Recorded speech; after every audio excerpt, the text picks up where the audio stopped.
A residential designer posted in a Facebook group that I belong to.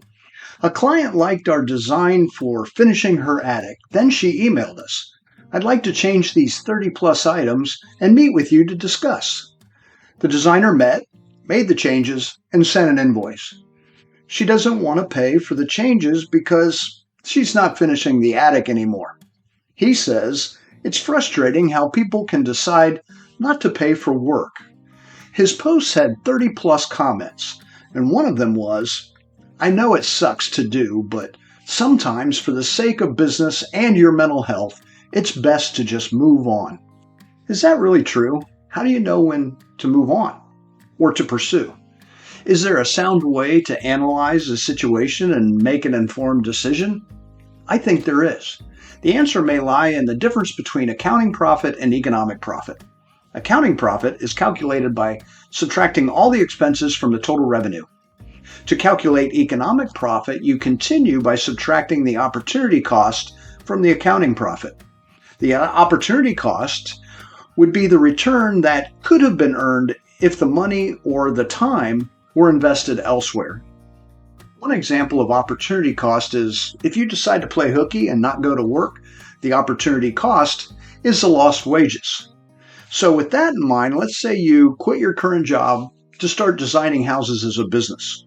In the first year, you bring in $100,000 of revenue, and the cost to produce the designs is $15,000 in outsourcing, printing, and other direct expenses, plus an additional $15,000 in operating costs. That leaves an accounting profit of $70,000. But the job you left to start the business paid you $75,000. That's the opportunity cost. After subtracting that from the accounting profit, your economic loss is $5,000. There may very well be benefits other than money when owning your own business that offset the economic loss, such as the freedom to choose your hours, where you work, and who you work for. Now, that aside, when it comes to determining whether or not you should pursue a client for non-payment, a thief for copyright infringement, or a former employee for taking projects with them, there's going to be an opportunity cost. When you say yes to doing one thing, you say no to doing something else.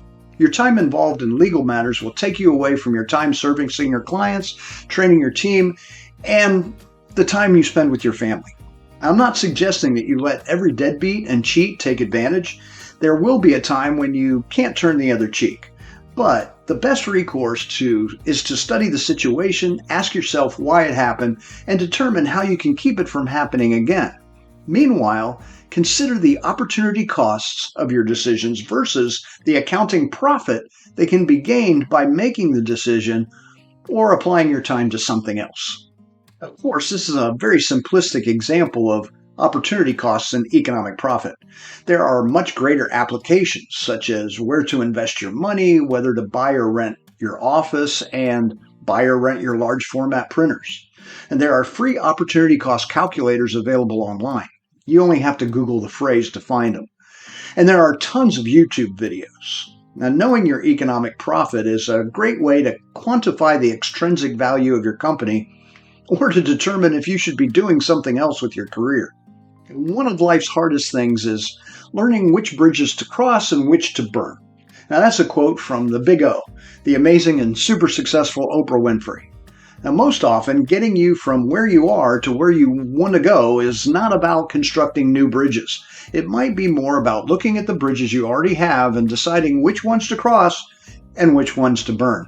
Now, take it from me. Even great ideas can kill productivity and progress.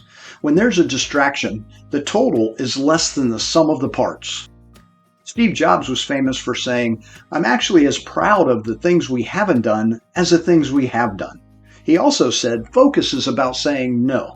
Innovation is saying no to 1,000 things. You have to pick carefully." Now, what bridges do you have in front of you? Which should you cross and which should you burn? If you ever find yourself in need of someone to talk with someone who provides the same services and performs the same job functions as you. Reach out to an AIBD fellow and receive encouragement and helpful advice from a relevant perspective that is straightforward and candid.